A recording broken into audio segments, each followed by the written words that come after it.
Nakatakdang pahamtangan og silot sa Land Transportation Franchising and Regulatory Board kun LTFRB 11 ang operator sa taxi driver sa Davao City nga nagpanaog og pasahero tungod wala sila magkasinabot sa pasahero kalabot sa ruta nga agian.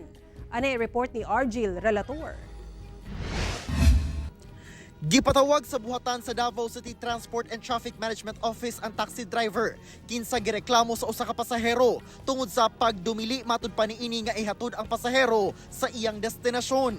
Pinaagi sa post sa social media, gisaysay sa pasahero kinsa usa ka inahan ug dunay dala nga baby nga nadismaya siya kay dili motuman ang taxi driver sa iyang gusto nga agian nga dalan kay sumala daw sa driver bugat ang traffic sa maong lugar.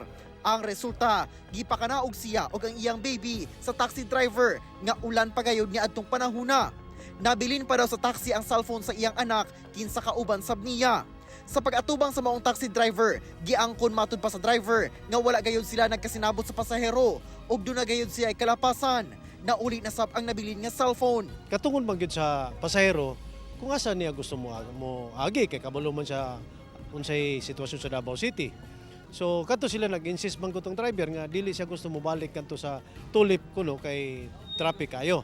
Gusto niya sa kuan lang sa Matina Playa. Pero wa siya kabalong gikan sa Phyllis kung asa dapit nagsakay itong pasahero is pwede siya mo right turn padulong na sa Dumalag. Nag-atubang na sab sa buhatan sa LTFRB 11 ang maong driver ug pasahero.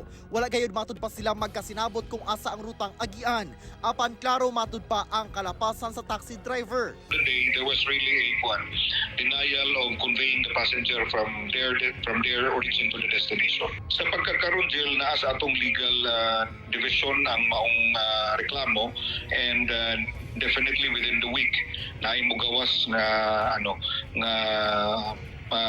penalty sa maong operator kaya ang operator man ang ato ang penalize kay wala man may cloud sa driver. Gisuspende na sab matud pa sa operator ang maong taxi driver. Nakatakda sab nga isyuhan sa LTO ug show cause order ang driver ug operator sa taxi tungod sa hitabo. Karong holiday season nga busy na kaayo ang kadalanan, pahimangno sa LTFRB 11 nga tumanon ang balaod ug patasan ang pasensya labi na sa traffic. Ang ako lang hangyo sa mga drivers na dili neto himuong rason ang traffic nga mo'y pagbalibad sa atong mga pasahero kay obligasyon gyud nato na isip po sa public utility vehicle driver. Ang ato pong mga pasahero magigmat punta no, magigmat kay usahay adunay mga tungod sa kabisi sa panahon na ay mga bilin na butang nga usahay ang atong mapasanginlan ng driver apan watak hibaw nga ang nagsunod ay nga pasahero mo'y nakapunit sa atong gamit. Kauban si Melchor Awing sa kamera. Ako si Argil Relator. 1 Mindanao.